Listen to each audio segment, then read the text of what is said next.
Welcome to Uma சமையல். நான் இன்றைக்கி பாதாம் மில்க் பவுடர் பண்ண போகிறேன். Ready mix powder. எப்போ வேணாலும் நம்ம பாலில் போட்டு சாப்பிட்லாம். அதுக்கு இந்த பவுலால் ஒரு கப் பவுல் பாதாம் வச்சுருக்கேன். இதை வெந்நீரில் போடணும். ஒரு 2 hours ஊறட்டும். அப்புறம் தோலை உரித்து வெயிலில் கொஞ்சம் நேரம் காய வச்சுட்டு ட்ரை ரோஸ்ட் பண்ணணும். ஜலம் கொதிக்கிறது அதில் போடுறேன்.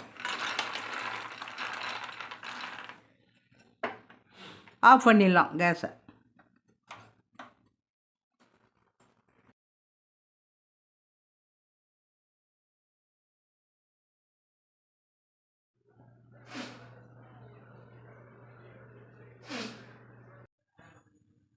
வெந்நீரில் போட்ட பாதாம்லாம் நல்லா ஊறிடுத்து, நல்லா தோல் எடுத்து வச்சுருக்கேன். டவலில் போட்டு ட்ரை பண்ணி வச்சுருக்கேன். இப்போ இழுப்பு சட்டியில் போட்டு வானிலையில் போட்டு நல்லா ட்ரை ரோஸ்ட்டு பண்ணுவோம்.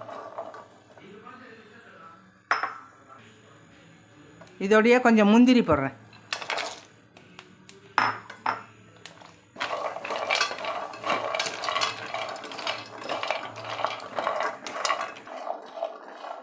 இந்தமாரி கலர் நல்லா சேஞ்ச் ஆகிடுது பாருங்கள். ஒயிட்டு போய் கொஞ்சம் ரெட்டிஷாக எல்லாம்.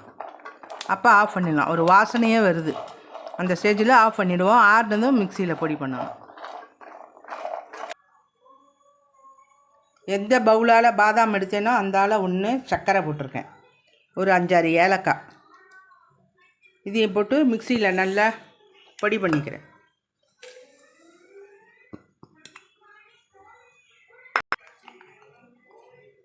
கொஞ்சம் கலருக்கு மஞ்சப்பொடி,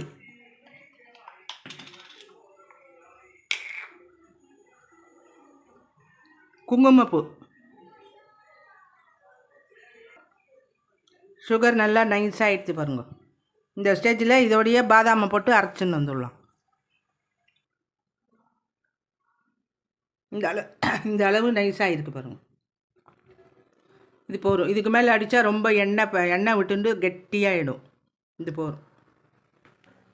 ஒரு டம்ளர் பால் எடுத்து காய்ச்சின்னு இருக்கேன்.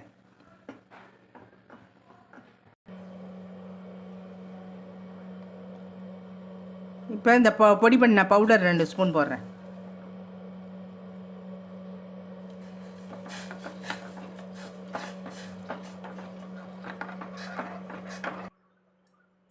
சுவையான பாதாம் மில்க் ரெடி.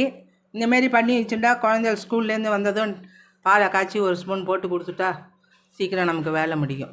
காஃபி பூஸ்ட்டு அதெல்லாம் தேடின்னு இருக்க வேண்டாம்.